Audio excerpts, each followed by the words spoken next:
Opinions expressed in this episode are personal. They do not necessarily reflect the views of this streaming platform. Good day, everyone, and welcome to another edition of Let's Be Diverse. I am your host, Andrew Stout. This episode is dedicated to all my loved ones who supported me through this journey. We hear a lot about, especially on LinkedIn, people are talking about introverts and extroverts. And as I'm kind of coming up with great topics to talk about, I thought this might be something to kind of delve into, something that'd be interesting, something fun. So I thought, why the heck not? Let's just delve into it today. So I thought I would bring on somebody that is knowledgeable in this area, and I'm so happy to have her on today. Her name is Laura Morlando.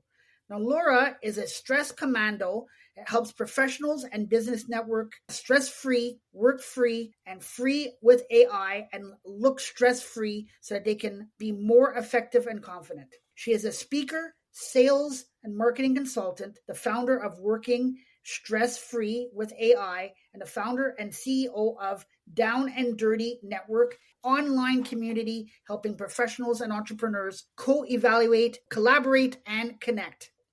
After going from top-tier corporate professional to successful entrepreneur due to her dad's cancer illness, Laura's pivot her business 100% to the virtual space due to an autoimmune and Lyme disease, so she knows the impact of stress and isolation on productivity and the importance of community and simplicity for workers, entrepreneurs, and businesses to thrive. This individual is, I would say, a true dynamo. I've had several conversations with her. My first one, I was actually away on vacation, and I took the time to have a chat with her. And it was almost like I didn't want to hang up the phone because it was just such a great conversation. So I'm looking forward to this conversation, and I'm sure you all will enjoy it as well. Welcome to the show, Laura. I am so happy to have you on today. Andrew, I'm so excited to be with you and to be with everyone listening right now. I am so excited to have you on. It's been a while. It seems like it was like forever since we booked this, but as time goes by, it feels like it was 5 minutes ago that we booked it. So it's pretty cool. I agree. You blink and here we are. Exactly. It's a weird time warp kind of thing. It's a long time, but not so much. Exactly. How are things with you? What's new with you in your world? What's going on? Tell us the deets. The deets. Well, the exciting thing from today actually is in my Working Stress-Free with AI community, I was able to do some really good Q&A trainings and help people keep moving forward. It's one of the things I love being able to do is helping people move forward. And one of the things that I've learned coming out of corporate America and now an entrepreneur, and I've been in different workplaces and I've been in different hiring situations as a leader. And one of the things I've learned is to really listen. And when you listen, you can tap in to what someone is really struggling. You might be hearing what they're saying, but you always want to really get to the root cause of what they're, what is it, why they're saying what they're saying. And when I can do that, I can help people move forward. And moving forward doesn't mean you're running 10,000 paces in one large, jump. You're not Superman. You're not, jumping over a large mountain. It's one foot in front of the other and being able to do those consistent small steps and to be able to do that for somebody else and help them feel good about where they are and move forward is something I really love doing. And I was able to do that today. So that definitely raised my vibrational energy and warmed my heart. I love that. And I love when you said listen. So a lot of people have heard me say there's two types of listening, which is what I aim to do when someone needs to have a conversation. One is to listen to give feedback, and the other one that I would say is listening with pause. So that is basically letting them speak and pausing and just continuously letting them speak without giving them feedback because that's what they're looking for. So it's kind of trying to figure out the two. What's that person looking for? They're looking for me to give an answer, or are they looking to just vent? I love that. And to just kind of build on, I love that feedback and pause. I'm going to use that because that's really good. But it leads to two things really quick for me. So one, when I was a hiring manager in corporate America, to your point, I would have to really discern who was the venter and who was the one that was coming truly for problem solving. Right. And so marry that with what I do now with my Down and Dirty Networking, relational networking community. One of our core values is talk less, question more. Mm. And the bridge between those two, because there's several years between these two experiences, but the idea was simple. When I would have someone that was constantly venting to me, I would give them the space and grace to vent. But then there's a point where you can let it go on and on and on. And I would stop and I would say, you know what? I really appreciate you sharing this with me. Are you ready for a solution now or later? And I would ask a question and it would be open-ended. If they were just in the mode to keep venting, they're out of there. They're out of my office. They're like, okay, bye. And I said, well, I really hope this was helpful. And they're like, yeah, no, Laura, I really appreciate it. But the conversation ended. And invariably, they would come back later and say, okay, I'm ready for a solution. And it just helped to reframe their mindset that they are in control of the situation. We all need to vent. We all need to be able to release the stress valve. That needs to happen. But there's a point where you have to take ownership and action. And when are you ready for that solution? So I absolutely adore being able to ask that question. But I also love to just kind of build on the feedback piece and the pause. I also think there's the wanting to be curious to learn. So kind of what I was alluding to before about making sure you understand somebody. Right. We can be interpreting what someone is saying based on the words that they use, but it may not be the way that they're intending it. And when intent and understanding are misaligned, that's not when you have communication, that's miscommunication. So I could maybe hear a word and I would say, you know what, I'm hearing you say this word and I can interpret what I think this means, but would you mind explaining that so that I'm clear about what it is that you're sharing here? More times than not, I'm accurate in my interpretation. But that one rare instance where I'm not, that's where I was like, oh, I'm so glad I asked that question.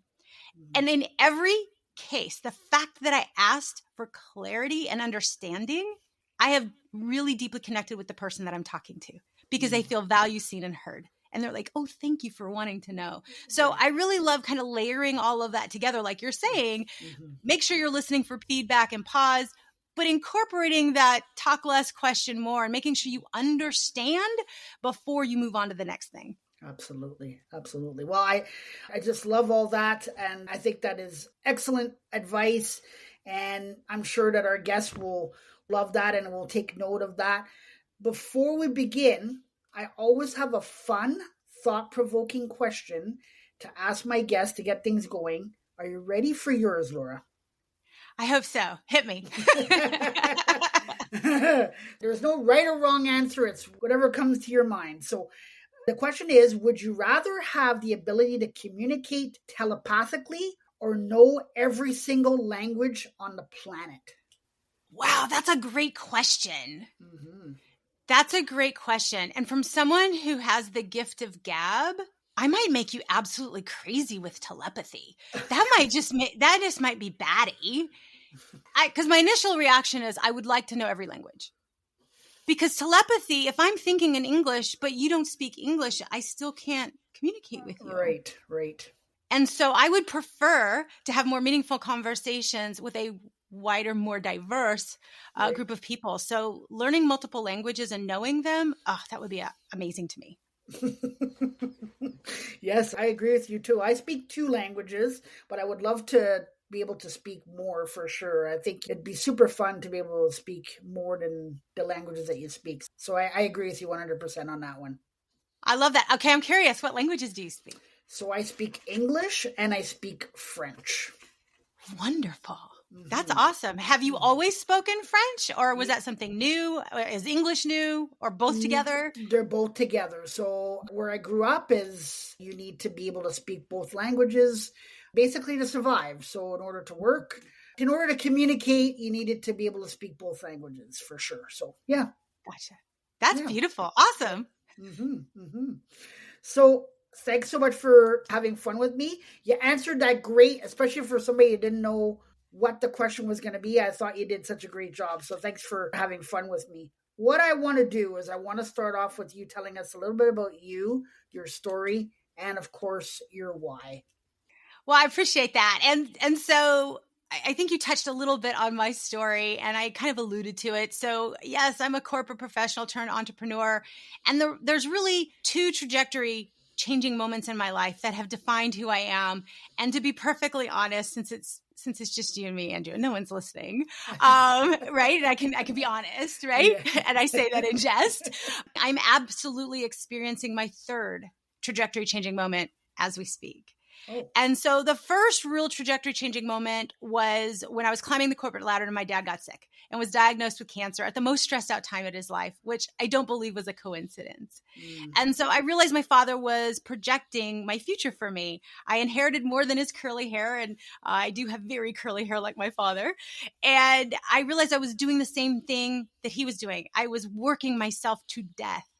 And if I didn't change my ways, my body was going to stop me just like his body stopped him. And so I realized that once we got through my father's situation, I would need to change my ways. And that's when the Stress Commando was born. It was a long 4-year run. But what I learned, my father was diagnosed and wasn't supposed to last 3 months. But the power of his mindset allowed him to last 3.5 years with a brief remission in between. And it was his change of the priorities and the things that were stressing him out and holding his anxiety. And again, this was a roadmap and a blueprint for me to change my ways. I could I felt like I was in the fork in the road where I could go down one path and I was going to have the same future as my father. It would be successful, meaningful, and cancer. Or how about a different way? How could we make it successful, meaningful, and not cancer, and a little bit more healthy path? And so that's where that really happened. And so that's where I made the transition from corporate America into entrepreneur land so I could have some flexibility. And the real pivot moment was when I had accrued as an executive. I had accrued 12 weeks of vacation, and they knew my father was sick, and I was going home to see my dying father. And I had everything aligned for vacation time, had coverage, and I go to sit in with my boss to tell him all the coverage stories. And it just so happened that someone from HR was in the room, and they said, well, we'll see if we can get that approved. And I felt I don't need approval as an executive. Right. With 12 weeks accrued vacation. Right. And it was in that moment I was an entrepreneur. I would never be in a situation where I would have to ask permission to see a dying parent, because family and being there for my family is really one of my top priorities. And so I re-engineered my life, and I was able to really help people that were like me, burning the candle at both ends, be able to live a more fulfilling and less stress-filled life and more purposeful life and be more present from the lessons that I had learned making all the mistakes. I wanted people to learn from my mistakes and the mistakes of my father. And so that was something that I moved forward with. And I did great at that for about 14 years. And then fast forward, I get a diagnosis, and I'm diagnosed with 2 autoimmune and Lyme. And I was a keynote speaker. I was out and about. I was speaking. I was never home. I loved being out and having connections with different people and traveling everywhere and having all of these different conversations and having impact with various different types of communities, organizations. And unfortunately, in an instant, I was no longer able to leave the house. And so my only connection point was through technology. So like Zoom or how we're connected today. That was it. I couldn't even really drive anymore. And so my independence, everything was gone. And so now I was faced with an opportunity to really retool my life and write down everything that I liked that I was doing and everything that I didn't, and really embrace the word can't. I can't do this right now. So here's the list of the things I can't do yet. But what can I do? Okay, how do we marry what I love with what I can do and make sure what I don't love doesn't come back in? So I retooled and pivoted everything into the digital space. And as luck would have it, it was maybe 2 or 3 years prior to the COVID. And I already knew how to be in virtual space. And when COVID hit, I became really popular. Laura, how did you navigate this? I had my HR people coming to Laura, stress is so different now. How do we do the things we used to do in person? How do we do that now virtually? How do we engage our employees? How do we boost morale? All the things I used to do in person, I had to quickly share and explain to everybody how to do virtually. But more importantly, just calm everyone's temperature, because everyone was feeling so disconnected and feeling on the island of alone because their workplace was remote all of a sudden. And so how do you feel connected and be alone and not be on the island of alone? Those are very different things. And so that's what really started me launching the communities that I did. One, I wanted communities, not groups, because I wanted everyone to have a sense of belonging. I know that Cigna has deemed loneliness an epidemic. And even if you are in a busy, crowded office, you can be struggling with loneliness. And so I really wanted people to get off that island of alone and reconnect people. And that's when Down and Dirty Networking was actually formed, this relational community, and why our 3 C's are so important to us, where you co-elevate, collaborate, and connect.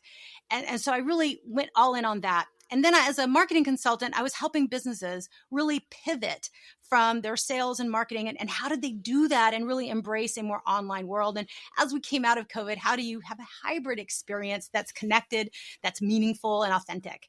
And so that's where that kind of transitioned. And so then all of a sudden, here's this whole thing called AI. And as if our lives weren't already busy enough and we already feel like we've got another log on the fire of overwhelming to do, here's this new thing we've got to learn. And what is this?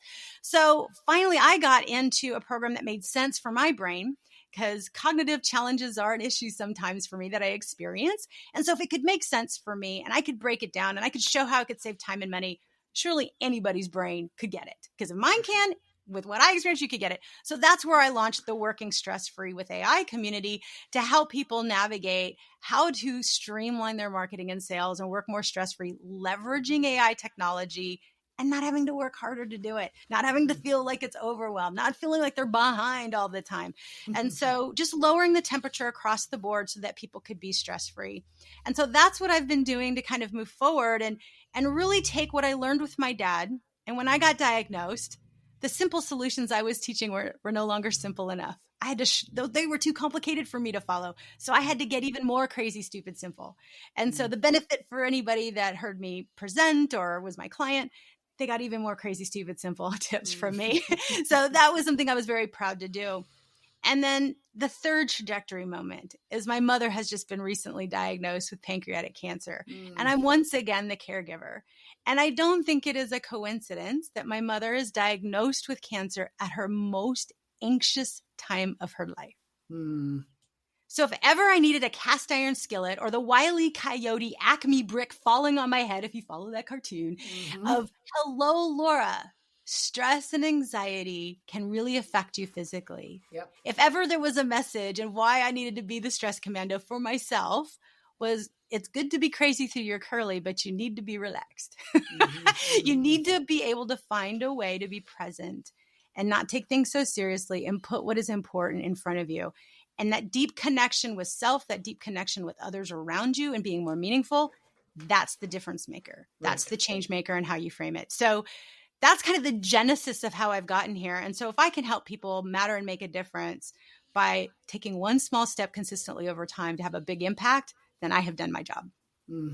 Wow, there's so much that I want to dive into here. First off, you just seem like such an adaptable individual. So you've seemed like you've had to adapt several times, and every time you've adapted, you've had to adapt again. I commend you, because there's a lot of people who would probably just wave the white towel and say, you know what, that's it, I'm done. And you adapted. So I commend you for that. I also wanted to touch on when you said everything that we like and we don't like. So when I talk to people who are searching for a career or something that they want to get into, that's the first thing I tell them is take a piece of paper and write down from the previous job the things that you liked about that job and the tasks that you like to do and the things that you didn't like. And then once you've put those on, when you're looking for your next career or your next job, look for the things that you like to do, not the things that you don't like to do, because you don't want to be stuck in a situation that you're doing those things again. Pick the things that you enjoy doing. And the other thing that I wanted to touch on that you said is community. I feel like community is super important, and that is what I try to do myself. And I believe that I don't want to just create a community. I want to build a brand. And I feel that when you build a community while you're building your brand, it's almost like you, Laura, would be talking to somebody else and you say, oh, I was doing a podcast last night. Oh, who are you doing with? Oh, I was doing with this guy, Andrew Stout. Oh, well, I know Andrew Stout. So you guys were having a conversation about me, but I'm not even in the room. And that's what I think is super important. And I think a lot of people forget about that. Yes, we want to make money. Yes, we want to put food on our table. But I do believe that the rapport building part and building a community is going to get you there eventually. You just have to continue to do that and not waver and give up on it, right? That's I totally agree. Oh, no, I completely agree with you. First of all, I just want to, thank you for the kind words about my mom. And yeah, adaptable, that's definitely a good word for me. There's a whole long more of adaptations that I could go on and on about. But what I would say is when you were talking about how you have people when they're looking for a job of a thing that they don't want and what have you, what I find so fascinating is that and I was guilty of this, so it takes one to know one. So this is why I can see it in other people, is when you ask what it is that you want, invariably the answer is framed, well, I know I don't want. I know I don't want. And then I'll let them finish and say all their don't wants. And I'm like, great. So you don't want, and I'll reframe it and I'll say it back to them. And I'll say, but what do you want? What's the alternate to those? And invariably people can't answer. I know when I was pressed by a personal coach, I couldn't answer it either. I could tell you what I didn't want, but I didn't know how to reframe that to what I did want. And so through the years, I started really focusing on learning what it was that I wanted and trying to tap into that. And as an entrepreneur, I find that over and over and over again, the biggest challenge, what kind of client do you want? And by client, as you're an entrepreneur, that is, yes, the client in the traditional sense of exchanging money. But if you have vendors or if you are in a workplace and you have coworkers, you have internal customer service, you have inside clients that you have to connect with. So you have to be able to understand what they want and what they need so that you can communicate and work in a really effective way. Right. And so one of the things that I have developed and I released this past year was my alignment method. I had an alignment philosophy that I would use, but I realized I needed to distill this down and keep it really, really simple. And so the method is simple. It's 3 steps. It's identify, create, love. That's the alignment method. And it can be applied over and over and over again in any situation. And so if you are that job seeker, identify everything that you don't want. Identify everything that you do want, that you liked. And then what have you not yet experienced that you love to experience? You are not tethered to your past experience. No. You are allowed to be an evolving human being and you can want other things and be curious about them. It's not a nose job. So you can be curious about it and it's okay if it doesn't work out after you try it. You're like, you know what? I've done this. I had this experience. I'm done with that. It's okay. So you don't have to worry so much about the pressure of something going bad or something bad happening or it's, etched in stone and can't be undone. No, go ahead and identify what you want, what you don't want. Create these lists and then create the composite master list of the top items of what you want. So you've identified what you do want, what you don't want, what you'd love to experience. Then you create your master list. And maybe in the example of a job, what would be the ideal dream job for you? Right. And you create that. And then maybe you're creating a couple of jobs or what have you, got a composite. Then of the things you've created, the third is love. Pick the one you love and execute on that. Now, if you like it or you like it, you do not execute. You must love it. So if there was a new program or if I'm a hiring manager and I've got a new comp plan that I'm doing, if I've got a new way of sales presentation for my sales team that I want them to work on, or a new initiative for reducing stress, if I don't love it, I am not executing it because you can only consistently do the things that you love. And your enthusiasm cannot be hidden. If you only like it or like it, nobody's going to catch your contagious enthusiasm. You have to love it. And so that is kind of the drawing board and the mechanism. And then you reevaluate. So once you've executed on whatever the thing is that you were executing on, you go back and identify what work and what upgrades do you need to make. You create a new plan of action and you decide if you love it and then you execute again. And it's just a rinse, repeat, identify, create, love, alignment method so that things are aligned to you and then maybe to the company or the principles, priorities, and the objectives. But it has to start with you. And that's, for me, was the missing piece. So I love that you have the list. I totally high five you on that one because that's a very strong move and an important part. It certainly is. And I love everything that you packed in there. I'm sure as we go on, it's going to tie in everything that we said in conversation for sure. But yes, I do love everything you packed in there. And it's super important to make that list and to decide. And I do love that you said the love part. You have to have passion for sure. So, but we are talking about introverts and extroverts this evening. So what I wanted to ask you is, what are the superpowers of an introvert and an extrovert? I think that's a great question. So First up, let me explain the difference between an introvert and extrovert. And I know you and everyone listening is a lot smarter than I am. So I actually had to have this told to me. And it was kind of like this dumb moment. I was like, wait, no, that's not what I thought it was. So I actually have done the analysis to find out if you're an introvert or extrovert. I've taken that test. And the ironic thing was that I took the test unbeknownst to me at the same time that my dad took it. This is right before my dad got diagnosed. And my dad and I were laughing because we took the exact same test. We showed each other the results and they were as if they were the mirror image. I mean, you could have put mine on top of my dad's and it looked identical. And we both tested very high introvert, which nobody believed. Fast forward, dad's already passed. I'm already a keynote speaker and I'm in a women's event and they were looking for a volunteer. And so she's doing this laser coaching and she asks me about introversion. And she says, so you're an introvert. Laura, what is an introvert? So I'm in front of everybody talking about being an introvert. So my hands were really sweaty. I was very uncomfortable, but I was grateful to be helping her. And I said, well, an introvert is someone who is shy. And she says, no. She goes, shy is someone who lacks confidence. And so now you've completely ruined my definition of introvert. And so I said, well, then what exactly is an introvert? She goes, well, an introvert is where you gain power. You gain power from within. It's where you recharge. And I said, okay, and an extrovert? And she goes, an extrovert gains power from people. So for me as an introvert, I am drained being around people, whereas an extrovert is drained being alone. They're powered up by people. So my brain's thinking through what she just said. And I said, I can see a shy introvert. So shy, not having confidence, because that would be me. I was like, okay, then I'm a shy introvert in that moment. But what's a shy extrovert look like? Like I couldn't visualize that.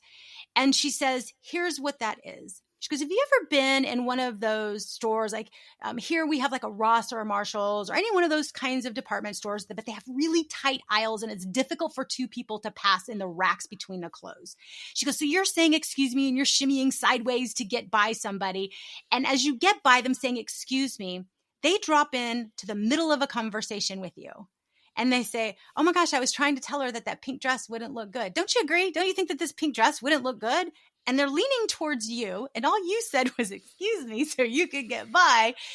And what she was explaining is that was the extrovert in them craving connection with people and being around people, but being too shy to initiate the conversation and just waiting for someone to say, excuse me, or to start a conversation to give an in. And so I thought, okay, that makes a lot of sense. So it's where they power up. So an introvert, to answer your question with regards to superpowers, it's a superpower of an introvert is being able to connect on a one-to-one basis, really being able to strategize and see things in a very unique way. Whereas an extrovert superpower is being able to be super enthusiastic, get the team players, and be really, really energetic in getting projects pushed through. And so there's a blend of both of these, and there are some new terms that are coming out. But in the general sense, the simplest form, introverts and extroverts is where you gain your power. And we need both. We need both sides. If you're a leader and you're in the workplace, it would be a very ineffective and inefficient workplace with only one viewpoint and one way of looking at things. You do need that 360-degree perspective, like we like to call it in Down and Dirty Networking. To the name of your podcast, we embrace diversity in the truest sense of the word. We want that 360-degree perspective. And so, yes, introverts and extroverts have their own superpower, but you definitely want to embrace both, and you need to be able to recognize both very quickly so you can tap into them. Everything that you said there, I talk about this a lot. It makes me think of diversity of thought as what you said there. So it's basically a different way of doing things or a different way of looking at things. And I definitely agree with you. Like if you just had one type of employee and you're the leader and you're like, oh my God, I don't know how it would go. So I would say it this way. You need to have those people who want to be a leader or want to move up. And then you got to have those people that like, I'm okay being a data entry person. I'm okay coming in at 8 and leaving at 5. So you need to have those two types of people from what you're telling me there is. Absolutely. Really I do want to tap in though a little bit between the difference between, and I know you know this, but the difference between a manager and a leader. So being promoted, so back in my day, prior to my dad's diagnosis, I was climbing the corporate ladder, being promoted, doing all the things. And I didn't understand the difference between manager and leader. I was focused on a title. Right. And so in the environments that I was in, a manager manages tasks and people. A leader develops people. Those are two totally different functions. And so I've worked in environments where it was management. And though they would use the word leader, it was truly managing tasks. It was truly managing people and resources. But then there's these opportunities where you actually get to develop people. Now, of course, there's still goals, objectives, and you're managing resources. But if you're developing people, you're putting them in situations to win. Right. You're putting them in situations that are going to stretch them and or tapping into their superpower. So you need to very quickly be able to say, okay, this is an introvert, but they can lean extrovert, and I'm going to put them in a stretch comfort area if they're comfortable with it. I think they're going to do good. I need their meaningful, deep thinking on this project. And I'm going to tell them that I need that. And that's what I want to bring them to the table. And so you put them in these spaces to really succeed. And so this is where, as a leader, to kind of build on what you're saying, and a manager, you have to identify, what are you? What do you want to be? You need managers, you need leaders, you need workers, to what you're saying. What are you? And there's no shame in your game to be whatever you are. Be that and be excellent at it. And then understand, okay, where are my people and where can I plug them in the best place to succeed? So I think we kind of went into it, but I kind of want to dig deeper into this here. Why do you think that introverts and extroverts work well together? I think they're needed, but I think there are some challenges depending on the environment where they may not work well together, actually. And what I mean by that is if you aren't aware that an extroversion or an introversion is coming into play, you may misread it that they're being shy, that they lack confidence. And so one of the things that I learned when I was having this conversation that I told you with this coach, and I'm trying to understand what introversion is, and I said shy, she says, one of the biggest mistakes you can make when you're a parent, or if you've got a young cousin, and I had a young cousin at the time, she says, is when you tell the kid that, oh, just please excuse them, they're shy. You are fueling their lack of confidence. And I went, oh my gosh, I have done this for years. In that moment, I ceased to do that moving forward. And I have yet to do it. I will not fuel somebody's lack of confidence, trying to give them permission and space and grace because they're feeling shy. Once I realized what it wasn't introversion. It was confidence. I'm not going to fuel that. But I then made the jump into the workplace. Where were the opportunities where I was actually fueling the lack of confidence of my coworkers, of myself and the way that I talk to myself or the people that I managed? And so being able to recognize that you don't fuel that. And so where you can actually help extroverts and introverts to work together is, one, identify, train the team so that they're aware of what to look at, acknowledge the superpowers, and not use the shy. Just empower everybody. You don't want the shy extrovert. You don't want a shy introvert. You want an empowered extrovert. You want an empowered introvert. You want them totally living in their superpower and loving it.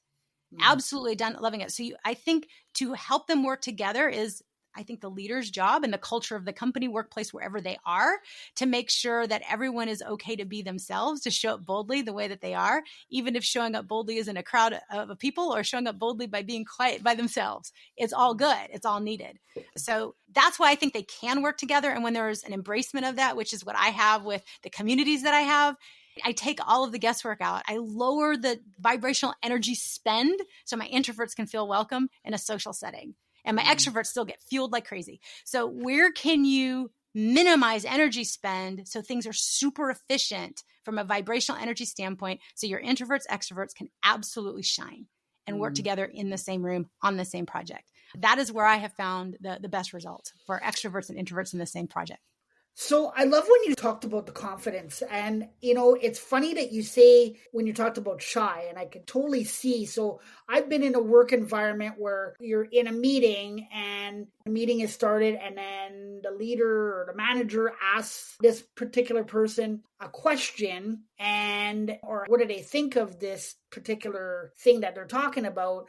And then there's a coworker that says, oh, I'm going to help them out because they don't like to talk in meetings. So I'm going to help them out because I don't want them to feel uncomfortable. So then that person kind of feels like, well, I'm never able to talk in meetings, so I'm not going to try to talk because I feel like I'm lacking confidence. So I could totally see where you're talking about the shy part. I could totally see that.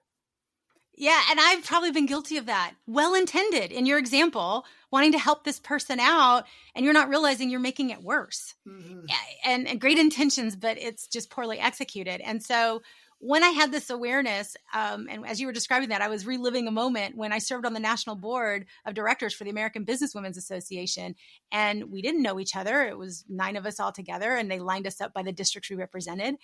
And I was told, make sure that you have confidence to represent your district and say what you needed to say. So sweaty palms and all, I would do it anyway. I was like, I'm going to sweat profusely, but I won't die, and I will speak up. But what I realized is the person next to me wasn't talking as much. And I realized that I felt I was talking over them, not intentionally. And I just said, you know what? I really want to hear what she has to say. I said, I value your input. And that was the difference maker in being confident. I want to hear what you have to say, and getting silent and allowing space and grace for that person to think through, process what they needed to say, and say it. And so if you're like me and you have the gift of gab, or you get nervous and you just get going, you just kind of keep talking, I would stop. And it goes back to that talk less, question more. Who's not talking in the room? Show that they matter, show that you care, and that you want to hear what they have to say, and then give them space to say it. So ask them the question, hey, I haven't heard anything from you. I would love to hear what your thoughts are on this. How do you feel about this? But then give silent. And oh my gosh, the conversations were so amazing. The person next to me, we're still really good friends years and years later after serving on the board. And I still value what she has to say. And I will still ask her to this day. So what do you think about this? So I realized that people gave me that space. They didn't feed into that fear of looking stupid, which was the shyness aspect, and really pouring into me in a positive way, versus what I was doing. Oh, let me help them out because they're shy. I'm actually pouring kerosene on the negative. Focus on the want, not what I don't want, more shy. I want more confidence. I want more empowerment. I want more value. So how do we get that out of people? And I love when you said, like, asking the question. What I like to do is, when you ask a question, a lot of people will ask a question and then they'll ask another question on top of that question. So what I try to do is I ask the question, and in my head, I try to do like a 10-second count in my head.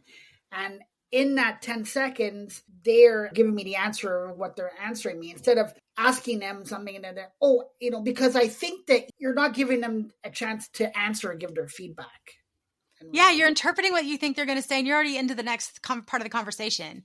I totally agree. This is where, and I just had this in the AI community, we were talking about leveraging AI for social media, and people were coming up with, how do you engage people in, direct messaging? And I've had this same conversation of how you engage in relational networking, as we call it, and down and dirty networking on like platforms like LinkedIn or other social media platforms. And it was the same principle you just described for both of those. One question at a time. It's known in sales, one call to action. You don't put 2 CTAs, 3 CTAs. It's like you're starving and you go to the grocery store. You want everything, but you don't know where to start. It's overwhelming.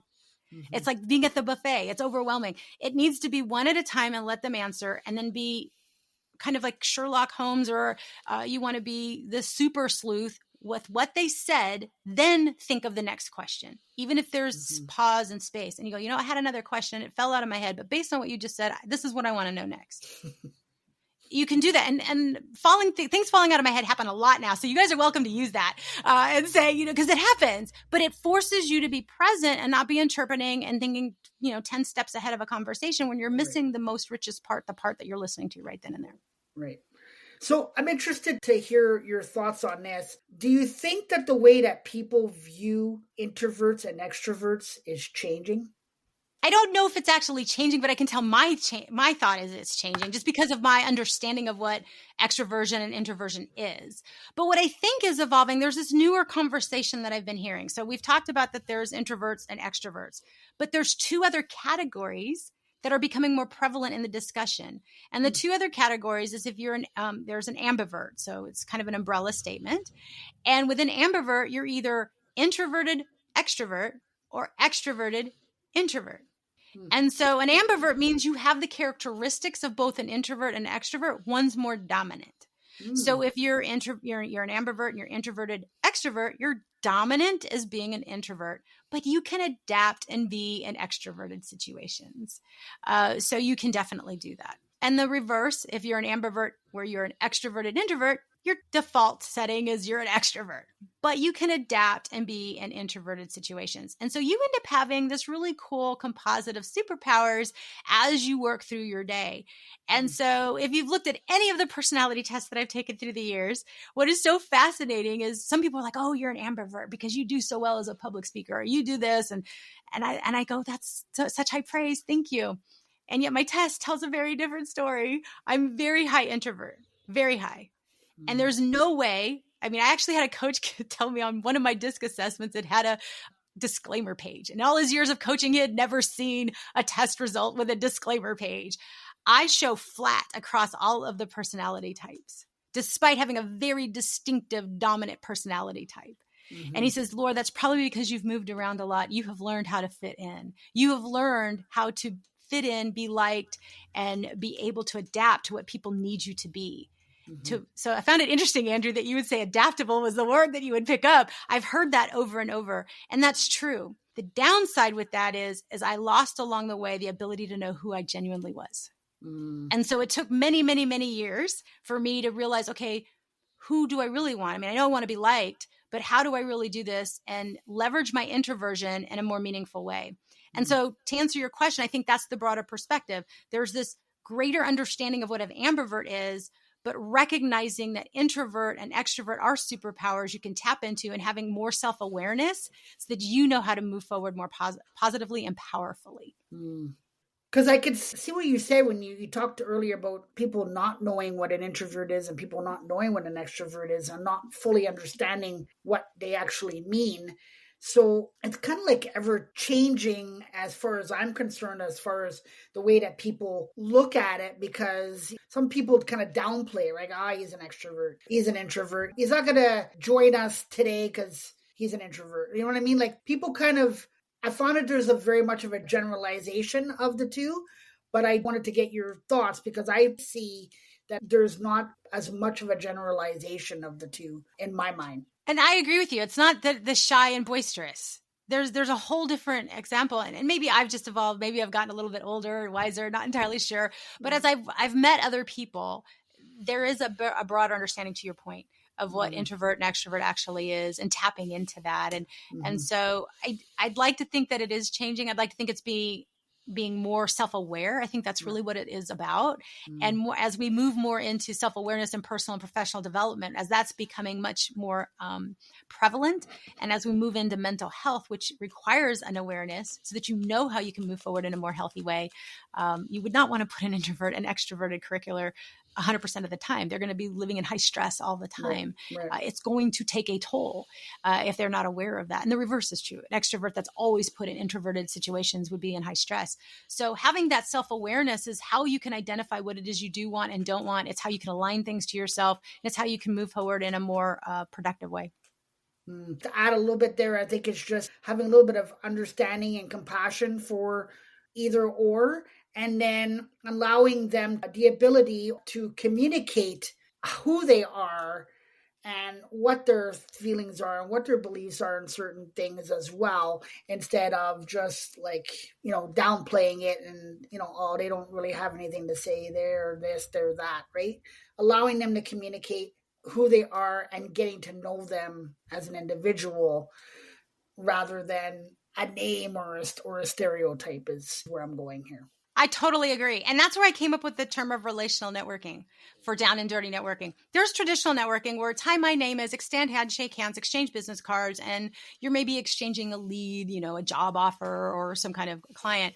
But relational networking is really having a meaningful conversation to learn from and about someone so that you can build lasting and authentic relationships. That's what I have been training corporations in the community that I've created in Down and Dirty Networking, is that meaningfulness. And when you really engage in relational networking, you're not dismissing someone. Someone really is seen, heard, and valued.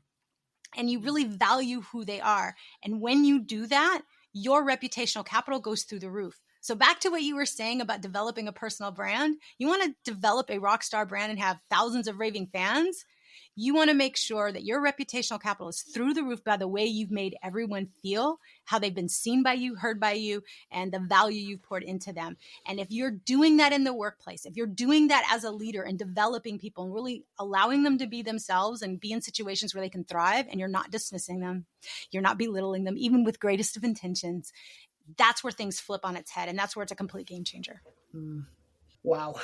So if you could choose one word to describe yourself, what word would that be? That's so hard. There's so many words. There's so many words that people would use and not just one. But if I had to really choose one, I would probably say genuine. Genuine in the sense that I genuinely care about people. I genuinely want to help you and matter and make a difference. If I would chosen authentic, it would only mean that I just tell you what I feel without any consideration of how it's received by you. And that's not true for me. Yes, I'm very authentic in how I am, but I care more about how you feel about what I'm saying or how I'm coming across. And so for me, I'm genuine. I'm genuinely curly haired. I'm genuine about the fact I love all things Star Wars. I'm genuinely passionate. I'm genuinely going to be boisterous, and I'm genuinely going to be loud usually. But more than anything, I'm genuinely going to care about you. I'm going to genuinely put you first and try to help you move forward powerfully and love what you're doing while you're doing it. I love that. And if I was going to pick a word for you, that would be it. I think you are who you are. And that is the type of person that I like to be, is the person that you are talking on the phone with, seeing in person, seeing them on video is the exact same person. You don't want to be saying, oh, you're so much different when you're on the phone and when you're in person. I don't want to be that person. I want to be the exact same person each and every single time, so that people are like, they know what they're going to get. They're not surprised by how I'm going to act on the phone or in person or whatever. There's no surprises with me. Yes, what you see is what you get in any situation. That's how I like to be. And I see that in you as well. Well, thank you. And that's definitely true of you. And it's one of the things that gravitated me towards you. And I was drawn to was the fact that you were just genuine and people. And that's what I love. We need real people to have real conversations. That's what meaningfulness is really all about. And you're definitely that person. And so, I heard all the time, contagious enthusiasm. And I didn't know if that was a good thing. I was, always worried about the being liked. And I finally went, you know what? That is who I am. It's just how I roll. And I will always try to raise your vibrational energy when I can. And I will surround myself with people like you, Andrew, that are very high vibrational energy people. My pain can be through the roof. My physical energy can be tanked, but I can control and change on the dime my vibrational energy by the people that I surround myself with. Absolutely. And the way that I engage with people. Yep. And that I have control over. And so I will always be very intentional about that. So I'm grateful you're in my orbit. Well, I am grateful too. Any final thoughts today? Other than it's been great. And I really hope that if you're out there and you're an introvert, really, I would totally throw away the word shy. And I would totally throw away the word should. I should be this. I should be that. Don't should on yourself. To my extroverts out there, throw away the should. Throw away the shy. It's the same advice. You are perfectly you, no matter how you are, who you're with. Really tap into your superpower and get to know who you are. Know where your power comes from. Is it from people or from you? And then don't be afraid to stretch. So as an introvert, I will stretch and be around people and do things that stretch my comfort zone. But I'm fully aware of where I get power from. Right. So I will power up before a podcast and I will power down and power back up after. That's okay. Right. That's how you're able to do things you never thought you could do before. Right. But we all need the thought leaders. We need that perspective. And so to anyone listening, regardless of whether you're an introvert or extrovert, I would encourage you to embrace it. And if you don't know and you're thinking, but I'm shy, embrace that too. And start learning about it and really tap into it because it'll make all the difference. I was sitting in a conference when I realized what introversion was about. And I remember the room, they had you stand up after the test you had taken. And again, I was really high introvert. And there was maybe 25% of the room stood up. And everyone was like, Orlando, sit down. You are not an introvert. And I just kind of smiled and my hands were pretty clammy and I could hide it. And I'm grateful that my parents spent a lot of money on orthodontics for my smile so I could smile and just make it look like I'm fine, but I'm dying underneath to be in this room with everybody else. And what I learned was that it was a superpower. And what I learned is that it was okay to think different. The things that for me, I feel like I think backwards are needed. It comes easy for me, but others can't see this certain perspective. And so the thought process as an extrovert that might come easy to you, I'm not going to see it that way. I'm going to need that perspective to balance out the way that I'm looking at it. So I feel like we all have a purpose and a place, and it's all powerful, and we need to embrace it. So regardless of where you are or how you are identifying, or if you don't even know, I encourage you to find out and tap into it because it's all good. I want to take the time to thank you for coming on today. I envisioned this conversation when we first booked it, and it has exceeded my expectations. It's been an amazing conversation. It's been fun, engaging, and interesting. And I love these conversations because you just always seem to learn something along the way. And I just love your passion and your energy that you exude in your conversations. And I admire you for that for sure. So thank you again for coming on today. Well, thank you for having me. And if anyone watching, if there's any way I can support and help you, whether it be with continuing this conversation, or if there's anything I can do to help you network stress-free, work stress-free with AI, or look stress-free, I'm your girl. Reach out to me and we'll see if I can help you out somehow. Well, on behalf of myself and my guest, Laura, I would like to thank you all for listening. And until next time, be safe and remember that if we all work together, we can accomplish anything. You have been listening to Let's Be Diverse with Andrew Stout.